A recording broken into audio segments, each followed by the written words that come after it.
Arriva le jour des pains sans levain, où il fallait immoler l'agneau pascal. Jésus envoya Pierre et Jean en leur disant « Allez faire les préparatifs de notre repas pascal. » Ils lui dirent « Où veux-tu que nous le fassions ?» Jésus leur répondit « Voici, quand vous entrerez en ville, vous y rencontrerez un homme portant une cruche d'eau. Suivez-le dans la maison où il pénétrera, et vous direz au propriétaire de la maison.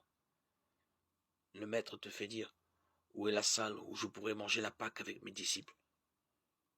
Cet homme vous montrera à l'étage une grande pièce aménagée pour les repas. Faites-y les préparatifs. Ils partirent donc. Tout se passa comme Jésus leur avait dit, et ils préparèrent la Pâque. Quand l'heure fut venue, Jésus se mit à table, et les apôtres avec lui. Il leur dit, j'ai ardemment désiré manger cette Pâque avec vous avant de souffrir. Car je vous le déclare, jamais plus je ne la mangerai jusqu'à ce qu'elle soit pleinement réalisée dans le royaume de Dieu. Il prit alors une coupe, il rendit grâce et dit, prenez, partagez entre vous.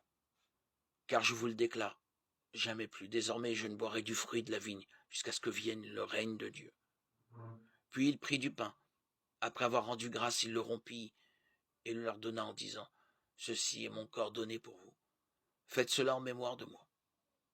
Et pour la coupe, il fit de même à la fin du repas, en disant, cette coupe est la nouvelle alliance en mon sang répandu pour vous. Cependant la main de celui qui me livre est là, à côté de moi, sur la table. En effet, le Fils de l'homme s'en va selon ce qui a été fixé, mais malheureux l'homme qui le livre. Les apôtres commencèrent à se demander les uns aux autres lequel d'entre eux allait faire cela. Luc 22,